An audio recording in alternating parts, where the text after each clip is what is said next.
부터 99편까지를 우리가 보통 안식일의 찬송이다. 이스라엘 백성들이 안식일에 성전에 올라가면서 또 예배를 드리면서 주로 사용하고 불렀던 찬양, 찬송이다. 이렇게 보시면 되고요. 오늘 본문에서도 하나님을 향해서 하나님의 백성인 우리들이 해야 할 영적인 의무, 신앙적인 의무가 무엇이냐 몇 가지 말씀하고요. 그 다음에 왜 하나님을 향해서 그렇게 해야 되느냐에 대해서 말씀해요. 첫 번째가 3절에 보면 이런 말씀이 있어요. 주의 크고 두려운 이름을 찬송할지어다. 찬송하라 그랬고요. 그 다음에 쭉 내려가서 5절에 보면 너희는 여호와 우리 하나님을 높여 그 발등상 앞에서 경배하라. 그 다음에 9절로 쭉 내려가면 너희는 여호와 우리 하나님을 높이고 그 성산에서 경배하라 그랬어요. 한 번은 찬송하라, 두 번은 경배하라 그랬어요.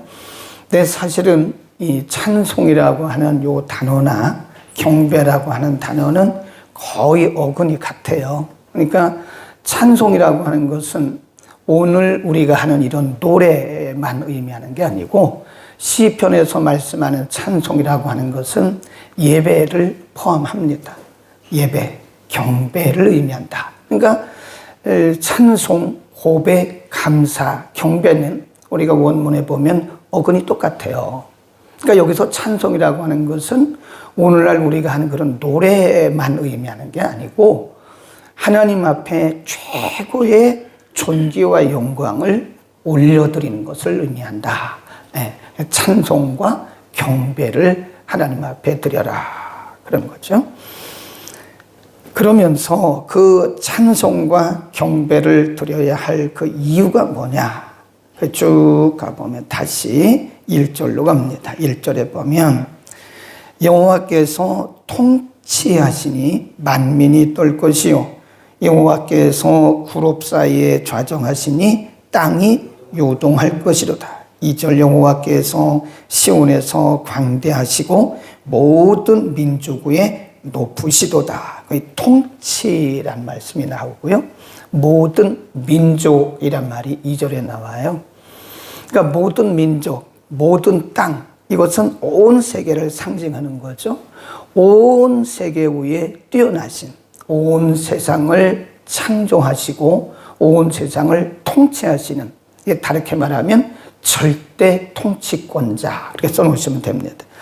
1절에서 하나님을 우리가 왜 찬양하고 경배해야 되느냐? 그분이 온 세상을 통치하시는 절대 통치권자이시기 때문에 그렇다.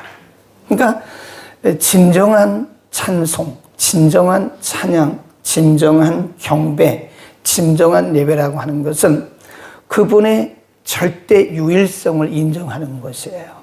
그러니까 그분의 절대 유일성을 인정하지 않으면 그건 우상숭배죠. 그렇죠. 십계명 제1계명에 나 외에 다른 신을 내게 잊지 말지라. 하늘에, 땅에, 또 물에 어떤 형상으로도 만들지 말라 그랬거든요. 하나님의 절대 유일성을 인정하지 않는 것은 그 온전한 예배가 아니라니까요. 네. 제가 전에 한번 말씀드렸는데 국민일보에서 전국에 있는 성인 남녀 19세 이상 크리스찬들을 대상으로 해서 설문조사를 여러 가지 했어요. 근데 그 중에 한 문장이 뭐냐면 당신은 다른 종교에도 구원이 있다고 믿습니까? 그 대답에 대해서 60% 이상이 예, 그렇습니다라고 믿었어요. 이거는 1000명이 물론 우리 대한민국의 모든 교인들을 대표하는 건 아니지만 설문조사는 거의 플러스 마이너스 오차 범위가 5, 6입니다. 거의 맞는 거예요. 그 과학적인 데이터거든요. 상당히 심각하다. 우리 대한민국의 크리스찬들의 신앙이 상당히 심각하다 하는 것이에요. 하나님이 절대 유일하신 분이에요. 그리고 예수 그리스도 외에는 구원받을 만한 다른 길이 없습니다. 만일 누군가가 예수 그리스도 외에도 구원받을 다른 길이 있다고 믿는다면 그건 전혀 성경이 아니고요. 그건 성경적인 신앙도 아닙니다. 그러니까 여기서 우리가 왜 하나님을 찬양하고 하나님을 경배해야 되느냐? 그분만이 하나님이 절대 유일의 통치권자인 거예요. 이거를 다르게 말하면 인간의 생사 화복을 주관하신다.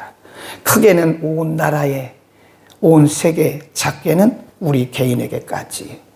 그러니까 우리 개인의 생사 화복도 우리가 잘 되고 안 되고 높아지고 낮아지고 성공하고 실패하고 이 모든 것들이 그분의 손에 있다는 것, 그분의 절대 통치권을 인정할 때 우리는 진정한 경배를 할 수 있는 것입니다. 아멘.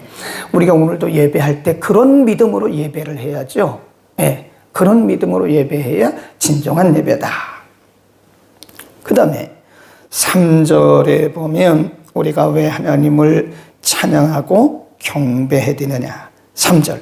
주의 크고 두려운 이름을 찬송하라. 그는 뭐하다 그래요? 거룩하시다. 그 다음에 5절도 가보면 같은 말씀에 너희는 여호와 우리 하나님을 높여 그 발등상 앞에서 경배하라. 그는 거룩하시도다. 그랬어요. 발등상 앞에서 경배하라. 그분의 권위를 인정하고 그분 앞에 엎드려라. 복종하라. 그런데 그 이유는 하나님은 거룩하시기 때문에 그렇다. 그래요. 그 다음에 9절도 보면요. 너희는 여호와 우리 하나님을 높이고 그 성산에서 경배하라. 이유는 여호와 우리 하나님은 거룩하시도다. 그랬어요. 3번 3절, 5절, 9절에서 우리가 하나님을 찬송하고 그분에게만 경배할 이유가 뭐냐? 그분은 거룩하시기 때문이다. 창세기부터 요한계시록까지 하나님의 성품을 말씀하는 공통점이 있다면 그것은 거룩입니다. 창세기에도 하나님을 거룩하신 분으로, 요한계시록에도 거룩. 요한계시록에 보면 하늘에서 하나님의 보좌에서 천사들이 하나님을 찬양하는 모습이 나오잖아요. 근데 그때 찬양하는 그 용어가 뭐냐면 거룩하시도다. 거룩이에요. 하나님은 거룩하신 분입니다. 거룩이란 말이 원래 무슨 뜻이냐면 구별되었다. 그런 뜻이에요. 구별되었다. 그러니까 이 세상과는 전혀 구별되어진 정결하신 분이죠. 그러니까 하나님이 레위기에도 말씀하시기를 너희는 내가 거룩하니 너희도 거룩하라. 우리가 오늘 예수를 믿고 거듭났다고 하는 것은 거룩해졌다는 얘기입니다. 우리가 오늘 하나님의 자녀로 인치심을 받았단 말은 거룩해졌다는 거예요. 우리가 예수를 믿고 예수 그리스도의 이름으로 세례를 받았다는 것은 우리가 거룩해졌다는 것입니다. 물론 하나님의 거룩과 우리의 거룩은 본질적으로 다르죠. 하나님은 전혀 죄나 흠이나 티가 없으신 완벽하신 거룩이고 우리는 오염된 거룩이에요. 그러나 예수 그리스도의 보혈을 통해서 우리를 씻으셨고 말씀과 성령으로 우리를 씻어 가고 계시기 때문에 우리도 거룩하다고 말하는 거예요. 그래서 우리를 뭐라 그래요? 성도 그러잖아요. 그 성도란 말은 구별된 사람들 그런 뜻입니다. 네. 그리스도의 이름으로 우리의 윤리나 도덕이나 우리의 노력으로는 절대 구별될 수가 없어요. 인간은 근본적으로 죄성을 가진 사람들이기 때문에 거룩할 수가 없습니다. 그런데 우리가 예수 그리스도를 우리의 구주로 영접하잖아요. 그러면 그리스도의 보혈이 우리에게 전가가 되는 거예요. 그분의 의가 우리에게 전가가 돼요. 그걸 우리가 뭐라 그래요? 칭의. 그리스도의 의가 우리에게 전가되었다. 그리고 우리에게 칭의란 말은 무죄 선언입니다. 의롭다라고 하나님이 우리를 그리스도 안에서 선언해 주신 거예요. 그게 칭의예요, 칭의. 하나님이, 우리는 원래 죄 있는 사람들이죠. 근본적으로 우리는 죄 아래 태어났고, 에베소 2장 1절에 보면 우리는 죄와 허물로 죽었던 사람들이라 그랬어요. 근본적으로. 본질상 진노의 자녀라 그랬어요. 근데 그리스도 예수를 믿는 동안, 그리고 예수 그리스도를 믿음으로써 하나님께서 그리스도 예수 안에서 우리를 너는 죄가 없다라고 무죄 선언을 하시고 우리 이름을 뭐라고 불러요? 성도, 그렇게 불러준 거예요. 그러니까 성도의 이름이라고 하는 것은 굉장히 거룩하고 구별된 겁니다. 그러니까 우리가 여기를 뭐라 그래요? 성전 그러잖아요. 거룩하게 구별된 곳. 아니, 여기보다 넓고 좋은 빌딩이 얼마나 많아요? 근데 거기를 성전이라고 말하지 않아요. 그냥 빌딩, 건물, 그렇게 말해요. 근데 여기는 비록 좁지만 우리는 여기서 거룩하신 하나님을 예배하고 찬양하기 때문에 여기를 성전 그럽니다. 고린도전서 6장에 보면 너희는 성령이 거하시는 거룩한 성전인 줄 모르느냐 그랬어요. 우리도 성전. 이 안에 거룩하신 영이 계시기 때문에 우리를 성도라고 말하기도 하고 성전이라고도 말을 합니다. 하나님은 거룩하시기 때문에 우리가 하나님을 찬송하고 경배하고, 그러니까 우리가 예배 드릴 때도요, 예배를 거룩하게 드려야 돼요. 네. 준비 없이 막 그렇게 예배 드리고 우리의 중심을 드리지 않고 그냥 여벌로 드리는 그런 예배는 제가 볼 때 거룩한 예배는 아닌 것 같아요. 그때 우리가 거룩한 예배를 드려야 돼요. 거룩한 그분의 전전에 나가면서 우리가 예배를 여벌로 드리면 안 됩니다. 모든 것 다 내려놓고 정말 준비된 그런 예배를 드려야지, 준비되지도 않고 우리의 중심도 드리지 않는 그런 예배는 안 된다고요. 신령과 진정으로 예배하라. 그래서 예수님이 요한복음 4장에 보면 수가성 여인과 말씀할 때 수가성 여인이 물어봐요.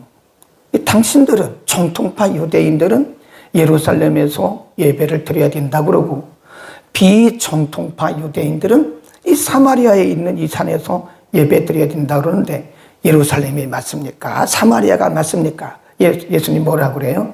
이 산도 저 산도 아니다. 장소가 중요한 것이 아니다. 하나님은 영이시니 예배하는 자가 신령과 진정으로 예배해야 한다라고 말씀하시잖아요.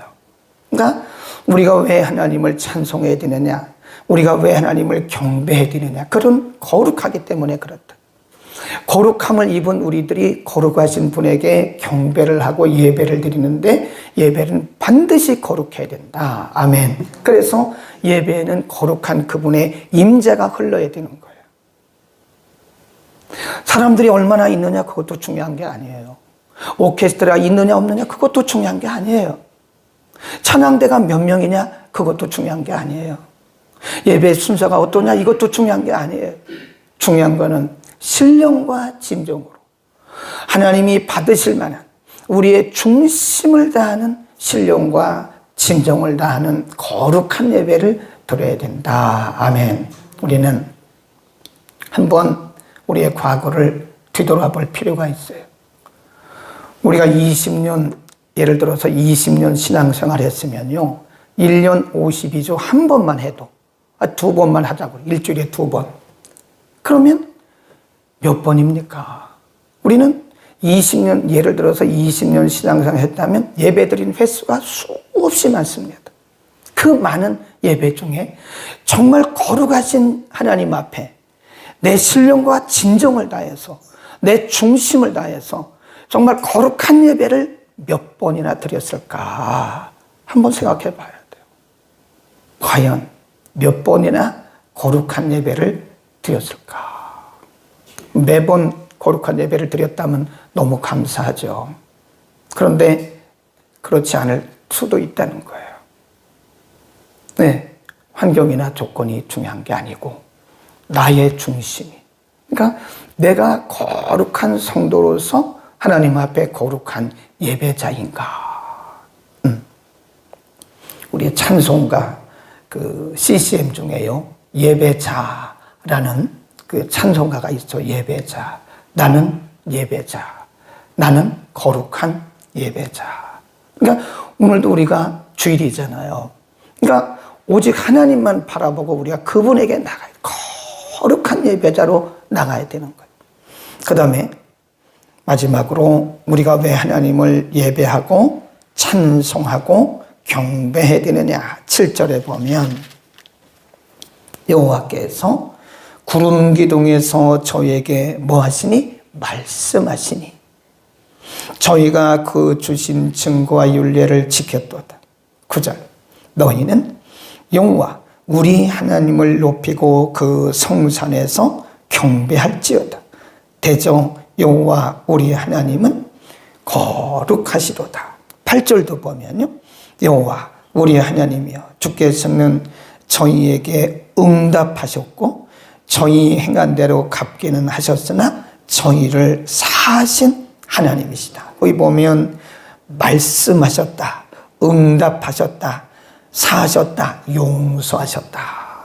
하나님을 우리가 왜 찬양하고 하나님께 경배를 드려야 되느냐? 하나님은 우리에게 말씀하시는 분이세요. 말씀하시는 분. 만일 하나님이 우리에게 말씀하시지 않는다면 우리는 우리의 삶이 참 얼마나 흐트러질까. 우리의 삶이 막 흐트러질 것 같아요. 근데 하나님이 우리에게 말씀해 주시죠. 가장 정확하게 우리에게 말씀해 주세요.